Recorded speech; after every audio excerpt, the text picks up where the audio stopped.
So now we'll give the panelists the option to comment on each other, or maybe if they forgot something or want to mention something else, they'll just have the option, and then for the next 45 minutes or so we'll have time to have a debate also with everybody in the room. So we have a microphone and you can raise your hand. We'll get around. But first I will ask the panel, maybe we'll just, this time we'll just start from an end, and you can have a minute or two if you want to comment on something or add to the debate. Yeah, Ole.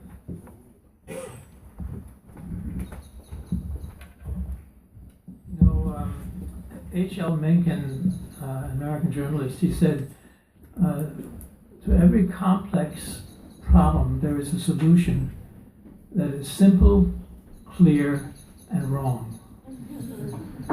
And when we talk about agriculture, it's obvious how enormously complex it is. I agree with virtually everything that's been said previously. There's one thing that we didn't talk about, and that's the polarization of the debate about agriculture, certainly in this country. I live in a part of the country where there are some professional farmers, and they would never dream of participating in a debate of this sort. So we're seeing a polarization of full-time farmers on the one hand, and then a more or less urbanized farm cognizant segment of the population. And that's very, very unfortunate. Jørgen Nielsen, in his book, focused on this and tried really to bridge the divide between the urbanites and the farmers. One of the things that came up in the debate, and Nanna had this in her contribution, was prices to farmers for what they can get for the produce. When we buy a liter of milk in the supermarket, it's around 8 kroner or 8.5 kroner or something, 9 or 10 perhaps. The farmer gets 2.5 kroner. Farmers have not had real increases in prices that they obtain from those who buy their produce for many, many years. And this has resulted in small farmers being forced out of agriculture. Earl Butz in the United States said he was Secretary of Agriculture once under President Nixon, and he said, get big or get out. And this is what's happening in our country. And it's very unfortunate for the farmers who suffer from this. And the discussions that we're having do not bridge the divide in the debate. And I think that is really important that somehow we manage to do that if we're going to manage as a society to solve some of the many problems that have come up throughout this debate.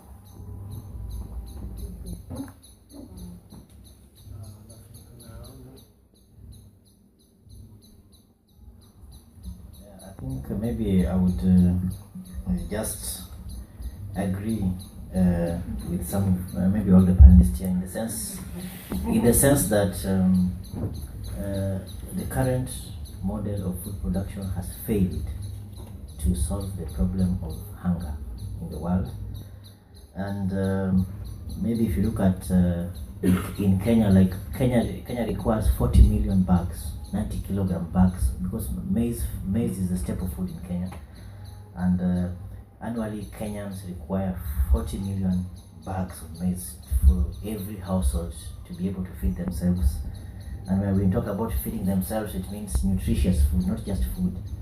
And in 2017, Kenya produced only 28 million bags. In 2016, it was 37 million bags. So there was a drop of like 24.3% over a period of 1 year. And you see, they will tell you fall armyworms, they tell you there are no rains, they'll tell you, and all this is happening despite the fact that over 80% of investment in agriculture goes to commercial food production. So it tells you that that model of production cannot solve the problem of hunger. And I also got interested when I heard that 40% of food is produced using 70% of resources. It means that the remaining 30% actually produces 60% of the food.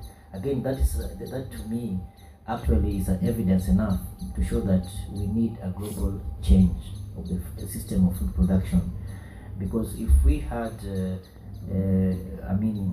targeted investment in smallholder farming, because like my mother, she's a widow, my dad passed away, she has a small farm. And throughout the year, she's capable of putting a plate of ugali, which is a staple food, on the table from the farm with very little support from government. It means that if we have some impetus on that, then we could be able to produce. And I also agree with the fact that when she talks about Ecuador, which has the word food sovereignty in the constitution, Kenya was one of the first African countries to pass the Climate Change Act in 2016. It's very beautiful, you read it, and if you are a researcher somewhere in Copenhagen, you say, oh, wow, Kenya is a good country. But then practically, if you go, like right now, the whole debate in Kenya is coal mining. Kenya wants to introduce coal mining. So as Mateus was saying, some of the agreements in Paris, you find that the very, very government who signed to it still engage in projects that go against the very, very issues. So we have a very progressive constitution on the Bill of Rights, Article 43 of the Third Constitution. Every Kenyan has a right to food, to water, of adequate quality. It's very beautiful. Article 53, the elders needs to be taken care of, social security, blah, blah, blah. But it will be a very nice document, maybe in a museum somewhere. But in real implementation, you find that several households are still struggling. So to me, I think the solution, maybe I'm not prescribing, I'm more saying that I'm giving the final prescription, but I believe that as social movements who are working, are struggling against the whole idea of agribusiness, pursuing profit and extractivism, exploitation of masses and patriarchal systems, we need now to move beyond sloganeering, maybe going to the street and saying down Monsanto, but we need to have practical spaces. I was inspired when I went to Savannah and I found a group of 85 farmers creating a new system. I was in Zimbabwe, I went to Shashe, I found farmers saying that, come on, we have to come up with a new system. So I believe that the next phase of struggle is breathing life, actually living what we have been speaking about by moving to mobilize more farmers. I agree, we need to, when today everybody here said we only want organic food, those commercial farms will close down because they won't have market. But as long as people still go for those foods, then this Monsantos of the world, the Syngentas, Bayer, all of them, we still have the market. So it means that we should also now focus much. And as KPL, we are striving towards the direction to have cultural fairs, the importance of indigenous technical knowledge, which has been passed on over a period of time, but it's been lost. So generally, I think that we have a Danish company, I don't know, it's called Gradson something, I can't remember the name very well, which came to the Nairobi County government and is now supplying water in a slum called Madare. So they sell water using cards. So I don't know if it's, I'll get the name just shortly. And that company is now coming to a slum, which is a large informal settlement, and now instead of the county government, which is obligated to provide water, now they have to give cards with a local telecom company called Safaricom, which is again a subsidiary of Vodafone in England. Yeah, so you find that you'd imagine an old woman in a slum having to use a card to access water, and these guys by 5 they are closed down until tomorrow. People need water 24 hours. So you find that the whole idea of privatization. So we would need movements in Denmark to link with movements in Kenya. Let's occupy these spaces. Let's expose these organizations that are commodifying basic commodities, for them to be held accountable, even from Denmark, and from other countries where they're existing. I can just say I visited the systems in Uganda, but it didn't work. They hadn't paid for the chip for the communication. Yes. Yeah, so we'll give the word to you in a second. I don't know, Helle? Just a brief comment. I couldn't agree more with you, Ole. I think it's so important that we are aware of, and I hate even to use this language, but where's the enemy here? I'm so sure that we shouldn't direct all our anger to the farmers, towards the farmers. I don't think that is the right place. I think it's so important that we focus on the financial markets and the financial institutions, and we focus on the big corporations that Nanna and others have mentioned, mastering and thinking out this system. If we want to win and get to where we are heading, we need to do it not just with ourselves. We are not sufficient. We have to do it with also with the farmers. And I think it's very. I'm living now in an island called Bornholm, which you will know. You will maybe not know it. There has been a food strategy developed over the last couple of years.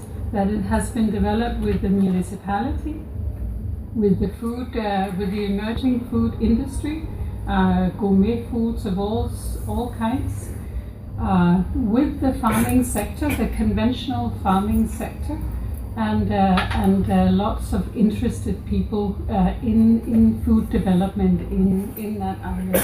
So it is possible, and it is possible also to hold up this positive narrative of what is possible, and have conventional farmers also move in that direction. And I think that is what we are after. We are not after pointing our fingers to bad people. We are after getting those farmers to change their behavior, because they're really important for what we want to achieve. So I think we should bear that in mind, all of us.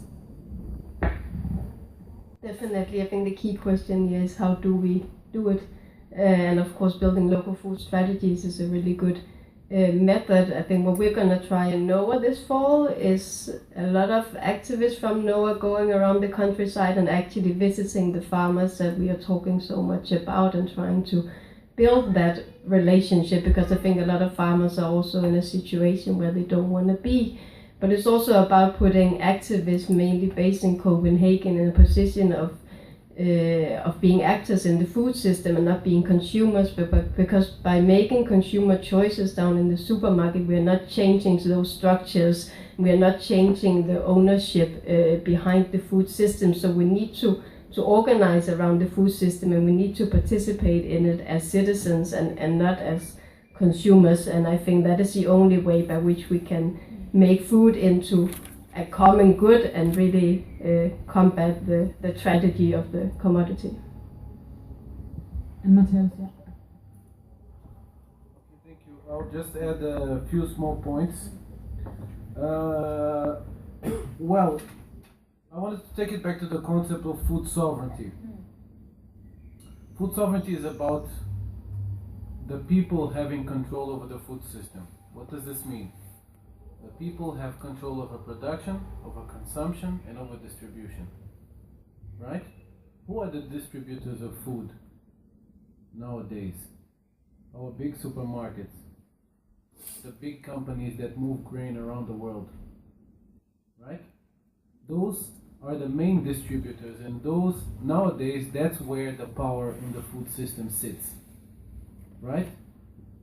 The main potencies, or the main focus or sources of corporate power within the food system are those who produce the inputs for farming, that is fertilizers, that's machinery, that's seeds, right? Then those who take it from the farm and processes it. Then those who take it from processing to your local supermarket, and then it comes to you. Right? So this is also not to say I disagree with you, I agree that this is not about pointing at the bad people, but those bad apples have to be identified and dealt with, right? We can't pretend they don't exist. And that they don't do this behavior deliberately. So that is to say, and to call an interesting point, that even though only 10% of the food is traded across borders, these distributors somehow they control our food system, right? So this is something also, well, this is a point that I wanted to add to have a little bit more of an understanding of where the power structure lies. For example, as a consumer, maybe you don't have a power when you go to that same supermarket every time and you choose to start buying organic only, right? Yeah, that's a small thing, but really you're still buying in that supermarket, right? So maybe we also as consumers, we must think outside the box. How is it that I can get the produce from our comrades in the other side of Denmark, right? Or not so far, maybe 300 kilometers for us in Africa, that's not too far. How do I get that, right? Do I have to go to the Netto or to the Fat Cow or I don't know. I don't even know the name of the supermarkets, right? Isn't there a way that we can get that directly from them, right? The veggies, can't you get them from the villages outside here, right? So these are just some ideas to how we can, in an assertive and positive way, try to also challenge ourselves to change our own behavior, right? Second point I'd like to touch is on the polarization of the agriculture debate. This is something that also affects us very much in our African countries. In a public meeting, and Sidi has been to many of these, you sit with the government and you tell him, a government official, that, for example, climate-smart agriculture is not a solution for the African peasant farmer producer, right? You will find the discussion will go for a little bit as you start debunking this argument. Sooner or later, but it always happens, that you are accused of being against development. Right? Here they call you leftists, to our side they call us or communists, or to us they say that we're against development. No, you just come here to destroy what we're trying to do. Right? So in this very argument of polarized, or they will tell you, no, you're saying that because you're from the opposition party, right? And this is the way these public spaces, which are spaces sponsored by government to discuss specific things, are captured by the powers that be. So this is also to share that the dynamics here is not so much different from where we are, and really we're all the same, right? So also to break that idea that maybe this illusion, now used in the correct way, that maybe you have it better here than we do there, right?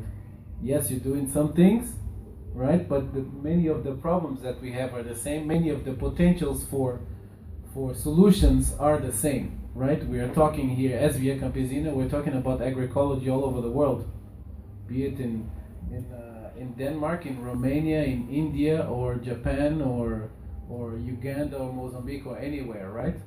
So there are solutions that we can rally around, and this leads to my final point, which is that it's not all bad news.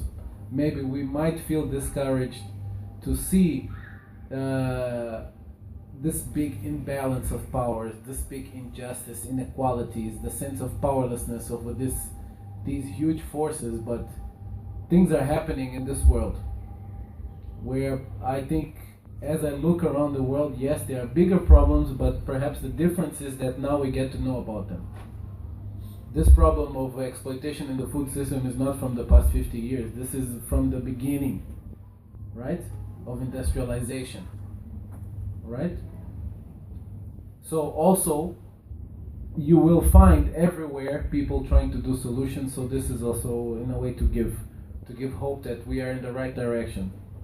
And hopefully we'll move from resistance to alternative, to a point where resistance is no longer necessary.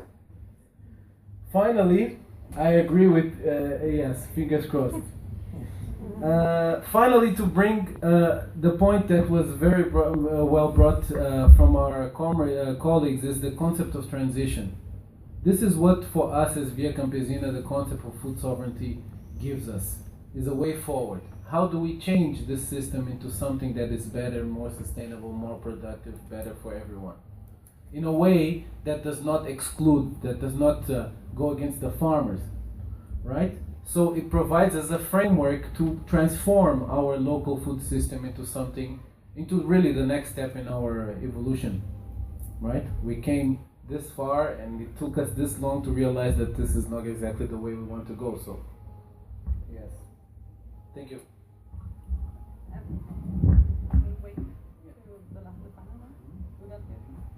I think it would be nice to bring the word out to you guys. You had the chance to talk to each other and you had another round of inputs.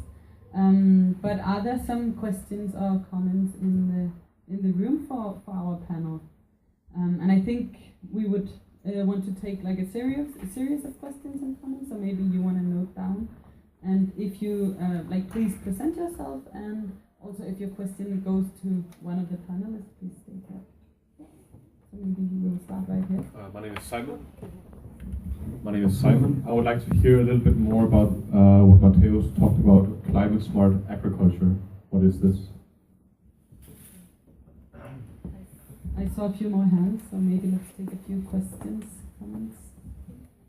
Hi, my name is Rita, and I would like to hear a bit more from any of you about what is the economical perspectives for Danish farmers concerning food sovereignty. Yeah, and you're able. Could you repeat your question? Oh, yes. I would like to hear a bit more about what are the economic perspective for Danish farmers making a transition to more food sovereignty directed production.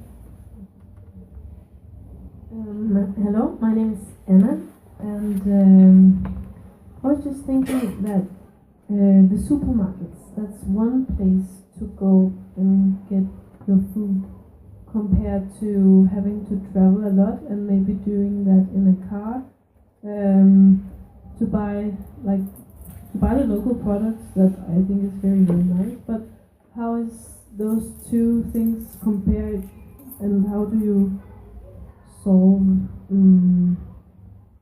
this? I don't know. Yeah, thank you. There is a question in the back. My name is Torsten Mandel. I'm an agronomist specialized in tropical agriculture in Kenya. I would like to know if it's really true that farmers are not allowed to grow their own seeds in Kenya. I think the issue is that they're not allowed to trade on a commercial basis with local seeds, or at least you have to be clarified that it's not certified seeds, so they're not cheating on us.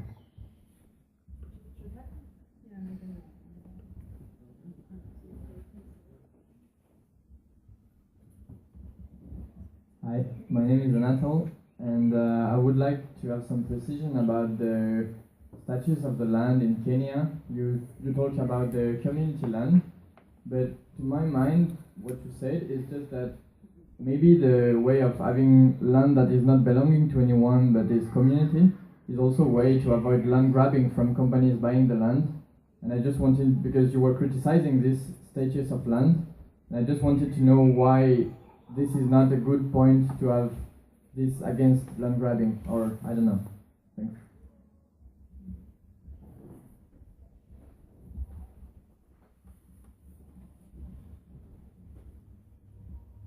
Hello, my name is Vilas. I agree very much with what you are saying, but I was once told that organic food production is not sustainable, and it cannot provide enough food for the whole planet. And also small-scale farming, I think there will be a lot of challenges if we have to criticize the food system and have an alternative.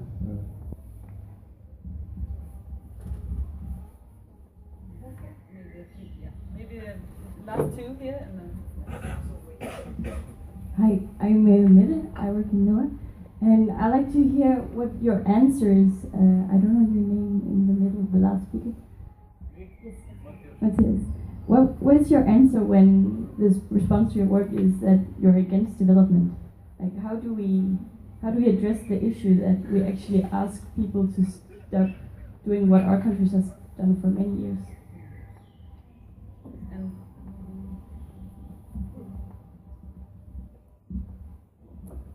Hi, my name is Sophia. I've been a food sovereignty activist for many years, and to the question about how to get locally sourced food in the city, join one of the many food cooperatives in Copenhagen.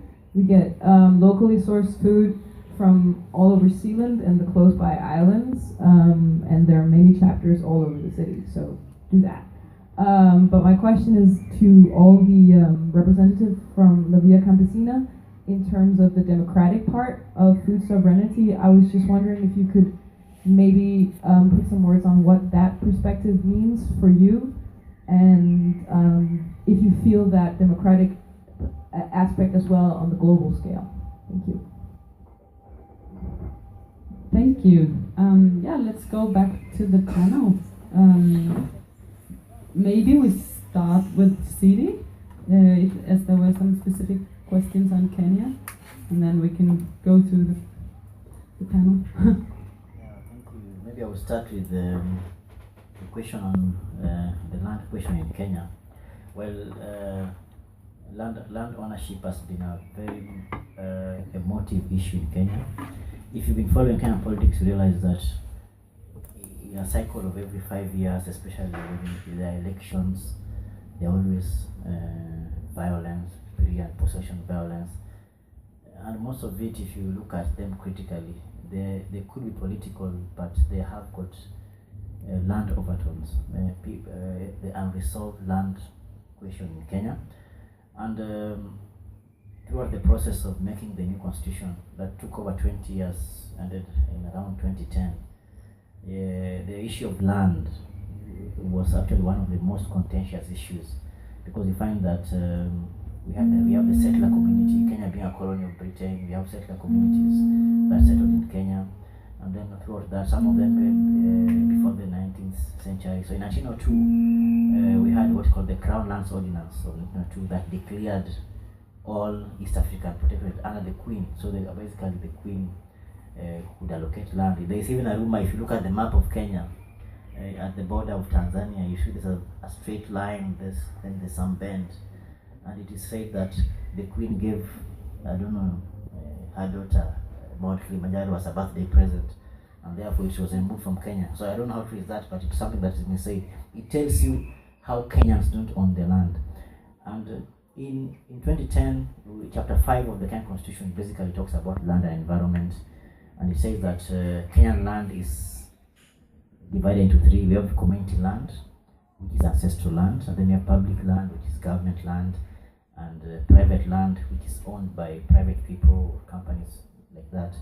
And the reason why I said that most of the community lands are prone to grabbing is because over 70% of the community lands have not been demarcated. And by demarcation here, I mean you living in a piece of land that you have ownership documents.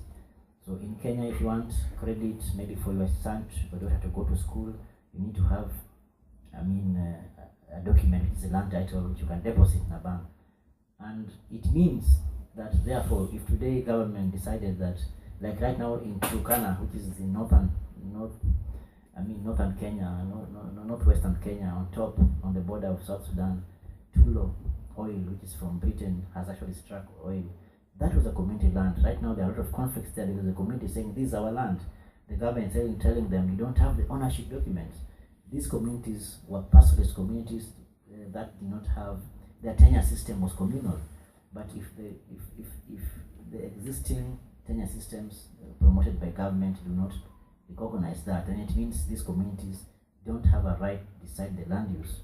And therefore the government drives you. In my own county, Migori County, we are struggling with the sugarcane company called the South Nyala Sugar Company, which is owned like 49% foreign investors. Government is now selling them.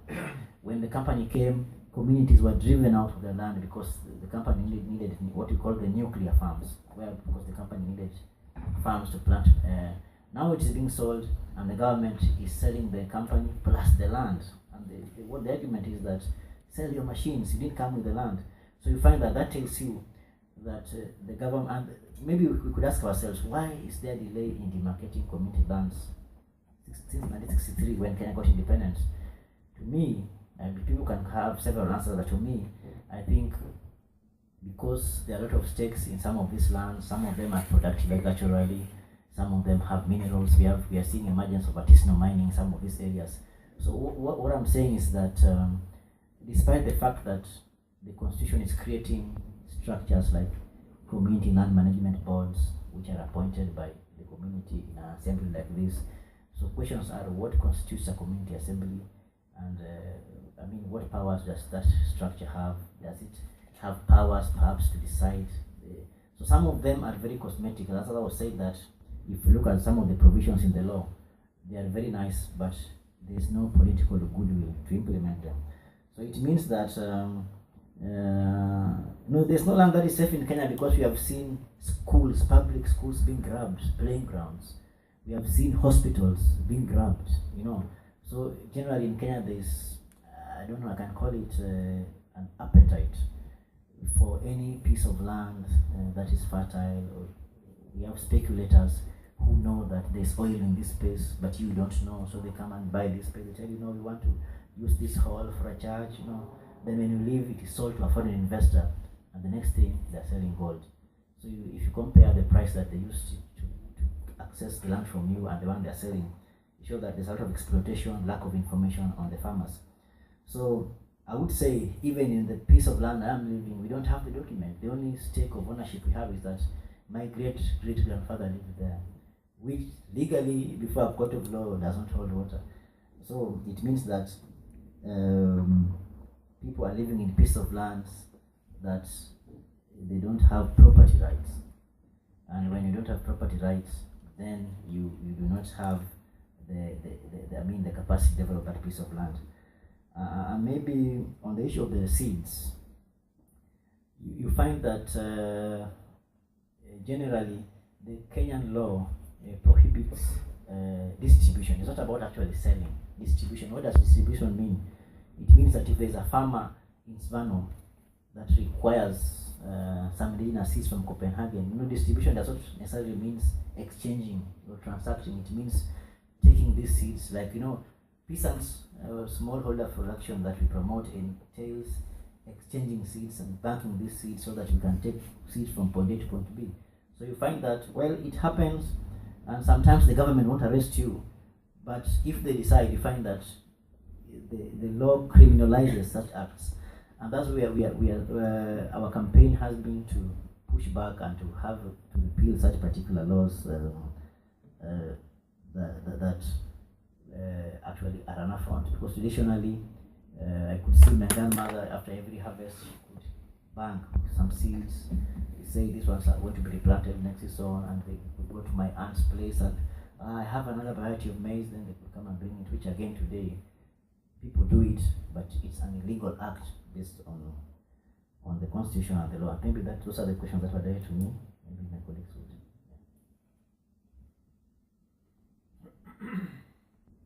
would. Okay, to respond at how do we respond to that accusation?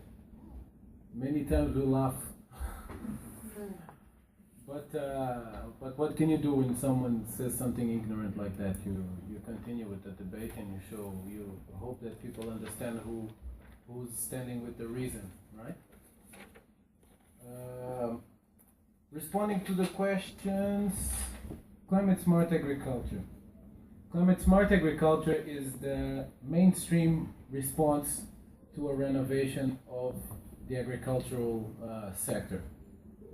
Not fully, but it's the attempt of the official, let's say the Paris Agreement, the official governmental consensus internationally of how it's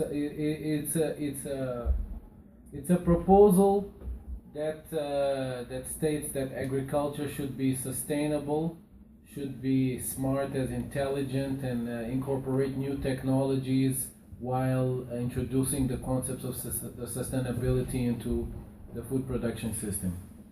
That diverges, that has some overlaps with the agroecological approach, but some key inconsistencies that for us really mark the difference. Climate smart agriculture, to start with, where it comes from. This very frail agreement between nations of let's try to do something to change the situation, but really none of the solutions really are attacking the core. Climate smart agriculture does not have a clear position, and in many ways actually incentivizes the use of chemical fertilizers and biotechnology and genetic modified organisms and so forth in its production system. So I'm going to leave that at, I'll come back to it. Another one is that they support large-scale livestock farming. Also, if you look at who are the main sponsors of climate smart agriculture as a solution for our food systems, you will find that the fertilizer lobby is the single largest proponent and supporter of this idea in terms of lobby. So how can you expect a company or a sector of the value chain that makes the most money out of it to now design something that they're left out? It's not going to happen. So those are just a few points. There are plenty research papers and so on that you can look into in the internet. I would suggest GRAIN with capital letters. There are very good research institutions that have done specific research on this regarding the African context. So if you want to have a look at that, that will help you understand. The other one, I also wanted to comment on the land situation. What I find is that in most countries, at least in Africa, it doesn't really matter what land law you have. The situation is in Kenya, yes, you might have the communal, the system with three types of ownership: communal law, government law, and private law. But really, as you explained it, the reason why there's still communal land is because they didn't go through the process of cutting it into smaller pieces. So in a way, it's just a matter of time for every land to be privatized with individual title deeds. In the case of Mozambique, we have a totally different context. Mozambique is coming from a history of a socialist government. During the revolution, the government nationalized all the land, and the way our land law is now is that no one can own land in our country. What you have is a title, is the right to use the land over a certain period of time, and you own whatever is on top of that land, constructions and trees and whatever, but you don't own the land as an individual. Yes, this is a great thing, and it's very easy for our local farmers to have access to land. They just need to put themselves together as an association and request land to the local government, and it will be given to them. The process of acquiring the paper itself, that's another side. But regardless to that, the fact that the state is the owner of the land on behalf of the people, which is the part of the sentence they forget to mention, a company comes in, all they have to do is do a private-public partnership with the government and some local institutions, and they legally, in the international system, can use that title for that land in their international financial transactions. All the investments, they require certain due diligences, and for a company to say they have property or they have investments in, say, Mozambique, the land title has to be there. Internationally, the system allows there to be that legitimacy based on a public-private partnership in which the Mozambican company will own the land, the foreign company will own let's say, the technology. So really, the point here is that the institutions are so frail, and there's so much lack of democracy that they can do anything. For example, this is very much the case in Mozambique with one project, Pro Savannah, in the north of Mozambique, where they intend to transform 14 million hectares of land into a massive corridor of production of commodities, mainly sugarcane, soy, and maize for export. So you see, the terminology that you put in the law doesn't mean anything if your institutions are not strong enough. That's what I wanted to add to that. Thank you. Thank you, Mateus. I think we won't have time for a second round of questions, unfortunately, but we will at least have the time to give the word to the rest of the panel. And I think, Christian, you've been wanting to say something. So, Christian, Ole, and then Helle and Nanna. Thank you. Well, just some few comments on the economic perspective, as you asked in the middle there. The common agriculture policy, which is 1/3 of the EU budget, is a huge sum of money.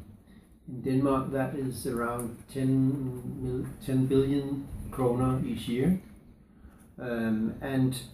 There was a very interesting fact recently published by Danish statistics that the amount of subsidies actually equals the profit for conventional agriculture in Denmark. That means that this huge amount of profit that is given to agriculture is actually just about keeping around 60,000 people in work in agriculture, and that is just a big perspective on how the economic situation in the conventional agriculture in Denmark is. The debt is about $50 billion in total, which is quite a large number, and it's very tragic for the farmers to be in that situation. So we have to find new solutions, and I think maybe Ole will be able to tell more about the possibilities there. Many of the rules that we have are designed in favor of very big farms, and that is one of the things that I would like to work with in Parliament and do already. For example, control systems are very expensive for a small farmer. They cost the same amount, whatever.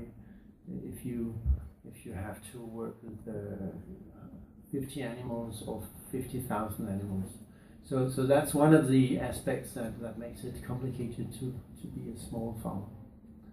That was Vilas talking about if organic production can actually provide food for the world. UN has recently documented that we can already. It's not a problem. The main parameter to work with there is the production of plants compared to the production of meat, because that is where the big difference is in how efficient we can feed the world from each hectare of land. That's kind of a factor 8 or 10. While you might argue how you calculated it, the difference is that organic production is more or less the same climate efficiency than conventional, but it depends on how you calculate. For example, the stock of carbon in soil and things like that. So it's not a big difference. The difference is between meat production and plant production. To expand a little bit on what Christian just said about the economics of being a small farmer, I think it was Rima who asked the question. The common agricultural policy of the European Union has a number of mechanisms to help small farmers, and they are systematically ignored in our country. One of them is called the redistributive payment scheme, eller omfordelingsordning, which would allow 30% of direct payments, which is the major part of what we've been talking about, to go to, let's say, the first 30 hectares that a farmer has. That would favor small farmers. And the proposal that the Commission has publicized now at this point, and this is still in the very early stages of the reform of the Common Agricultural Policy, says that they do want to support the idea of redistributive payments. Another very important aspect is the capping of payments. And Christian, you listen carefully what I'm going to say now. The Commission says that they want to cap payments at 60,000 euros per farm. That sounds wonderful. But it says at the same time that that's after deducting costs for labor. And the analysis that Alan Mateus presented just 2 weeks ago in his blog says that there will be no country in Europe, with the exception, I think, of Croatia, where there will be any large farm who will ever get to the point where they reach the cap of 60,000 euros, because they'll be able to deduct labor costs, let's say for 500,000 euros, down to the point where they're below 60,000. So the cap is going to be absolutely meaningless, without meaning, unless you require that deductions for labor costs are not going to be allowed. Remember that question. But Rima, basically, you could small